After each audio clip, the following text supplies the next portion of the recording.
Hello, welcome to the channel, welcome to another video of successful class 10 level ম্যাথমেটিক্সের আরো একটা নতুন video. আমাদের ক্লাস 10 লেভেল ম্যাথমেটিক্স একটা ভিডিও সিরিজ চলছে, সেখানে বেশ কিছু ভিডিও অলরেডি হয়ে গেছে। আমরা বেশ কিছু চ্যাপ্টার করে ফেলেছি, এখন আমরা চক্রবৃদ্ধি সুদে রয়েছি। যারা এখনো অব্দি আগের ভিডিওগুলো দেখোনি, তোমরা সাকসেসফুলের চ্যানেল থেকে যে প্লেলিস্ট পাবে, এই প্লেলিস্ট থেকেও তোমরা চেক আউট করতে পারো। ডেসক্রিপশন বক্স থেকেও কিছু লিঙ্ক পেয়ে যেতে পারো। তো যারা এখনো কি সাকসেসফুল চ্যানেলটাকে সাবস্ক্রাইব করনি, তারা সাবস্ক্রাইব করে রাখো, তাহলে পরবর্তী ভিডিও তোমরা পেতে থাকবে। এবং সাকসেসফুল ফেসবুক পেজটাকে যারা ফলো করনি, লাইক করনি, তারা করে রাখো, কারণ কখন কোন ভিডিও আসছে তার আপডেট তোমরা পেতে থাকবে। চলো আজকে কি কোয়েশ্চেন রয়েছে দেখি।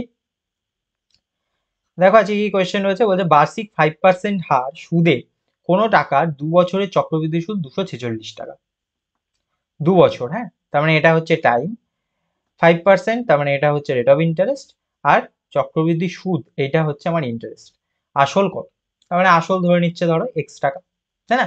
তাহলে আমার ইন্টারেস্টটা কি হবে? ইন্টারেস্টের ফর্মুলা 1 প্লাস আর 100 স্কোয়ার। ঠিক আছে, এবার এইটা হয়ে যায় আমাদের সুদ আসল, মানে এটা আমার প্রিন্সিপাল প্লাস ইন্টারেস্ট। আমার যখন শুধু ইন্টারেস্ট করতে হবে, তখন কিন্তু এর থেকে কি করতে হবে? আসলটা বাদ দিতে হবে। ঠিক আছে, তবেই গিয়ে আমার শুধু ইন্টারেস্ট 246 টাকা আসবে। ঠিক আছে, তো কি হবে? আমার এইখান থেকে যদি 5 করি, এটা হবে 20। ঠিক আছে, তাহলে এক্স ভেতরে কত আসবে? 21/20 square minus x equal to 246। এই যে, তার মানে 20, এই যে 21 স্কোয়ার চলে এলো 441, আর 20 স্কোয়ার হয়ে গেল 400, -1, এই এক্স কমন গেছে বাইরে, -1 ইকুয়াল টু 246। এবার এক্স ইকুয়াল টু কি হয়েছে? এই 246 এখানে ইন্টু হয়েছে, হলো হয়েছে। এবার এই যে 441 আর 400, এইটা কি হয়েছে? এটা হয়েছে, আচ্ছা এই জায়গাটা বলে দিচ্ছি।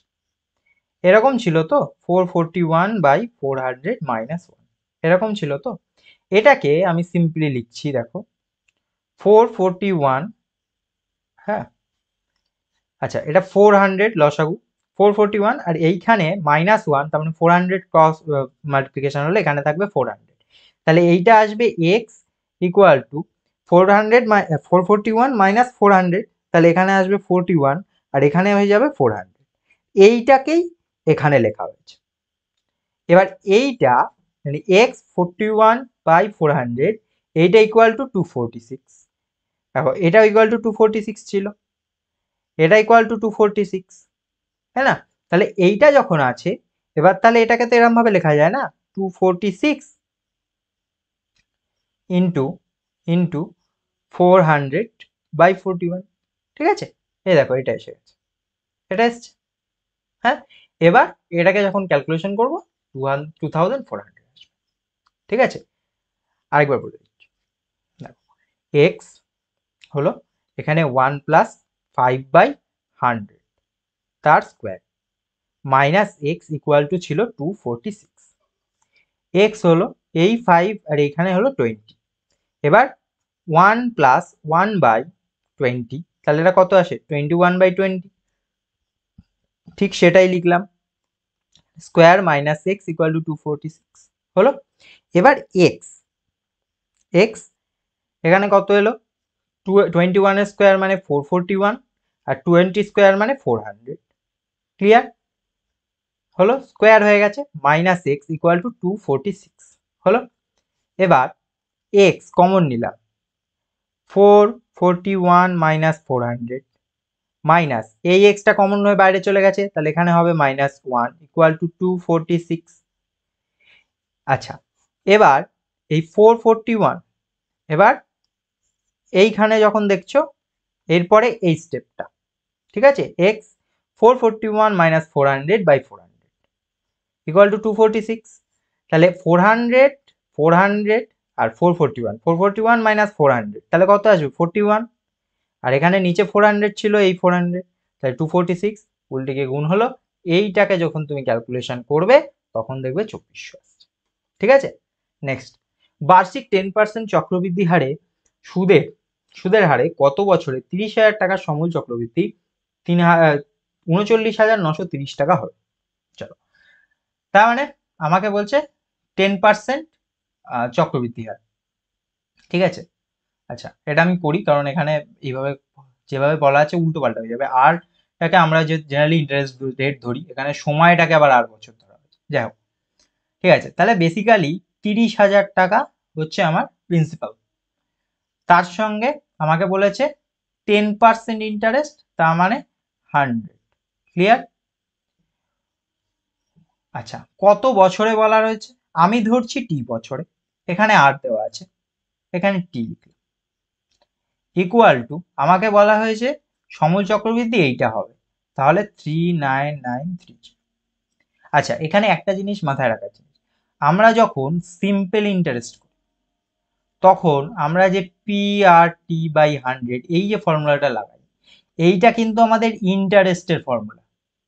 আর যখন আমরা কম্পাউন্ড করি, মানে যখন আমরা চক্রবৃদ্ধি করব, তখন যখন আমরা principal into 1 plus r by 100 তার হোল টু দি পাওয়ার টি এই ফর্মুলাটা লাগাবো, তখন কিন্তু এটা আমার প্রিন্সিপাল প্লাস ইন্টারেস্ট বেরোয়। ঠিক আছে, এই দুটো জিনিস মাথায় রাখার ব্যাপার, এই দুটো কিন্তু খুব ইম্পর্টেন্ট। ঠিক আছে, এইটা মাথায় রাখবে। যখন সিম্পল ইন্টারেস্ট হবে তখন কিন্তু শুধু ইন্টারেস্টটা বেরোবে, তখন আমার যখন মানে যখন সমূল ইন্টারেস্ট মানে সমূল টাকাটা পুরোটা বার করতে হবে, তখন প্রিন্সিপাল ইন্টারেস্ট করতে হবে, আর এখানে প্রিন্সিপাল অ্যাড করতে হবে, আর এখানে কিন্তু প্রিন্সিপালের সঙ্গে ইন্টারেস্ট অ্যাড করেই বেরোয়। আচ্ছা, ঠিক আছে, আবার অঙ্কে ফিরে আসি। তাহলে এবার এখানে আমার 30,000, এইখানে আমি একটা শূন্য ক্যান্সেল আউট করলাম, তাহলে এখানে হবে আমার 11/10 হোল টু দি পাওয়ার টি, এইটা হবে 39930। ডান হয়েছে। এবার এবার যখন 11/10 হোল টু দি পাওয়ার টি, এটা 39930 ডিভাইড বাই 30,000 আসবে, জাস্ট 30,000টা এদিকে এসছে, ইকুয়াল এখানে 3 দিয়ে কাটছি, তাহলে হবে 1331, 30 দিয়ে কাটছি। ঠিক আছে, এখানে আচ্ছা একটা শূন্য আগে ক্যান্সেল আউট হলো, তারপরে 3 দিয়ে 1331, আর এখানে হবে 1000, তাই তো। এবার এইটাকে কত লেখা যায়? 11/10 তার কিউব। ঠিক আছে, তাহলে এটা টি ইকুয়াল টু চলে আসবে 3। এই যে 11/10 whole to the power t equal to 11/10 whole to the power cube, এটা আর এটা আর এটা ইকুয়াল করছি। ঠিক আছে, তাহলে টি ইকুয়াল টু 3 চলে আসবে, তাহলে টি ইকুয়াল টু 3 চলে আসবে, এই যে 3 বছর আনসার। ঠিক আছে, এদের এখানে যেটা বেরিয়েছিল 11/10 তার কিউব, এইটাই আমার এখানে বেরিয়েছে 11/10 হোল টু দি পাওয়ার, তাহলে টি ইকুয়াল টু 3। ঠিক আছে, ক্লিয়ার? চলো, থ্যাংক ইউ কিপ ওয়াচিং সাকসিভ হয়ে, যাদের এখনো ক্লিয়ার হলো না তারা আরেকবার ভিডিওটা দেখে নাও, তাহলে ক্লিয়ার হয়ে যাবে। Thank you.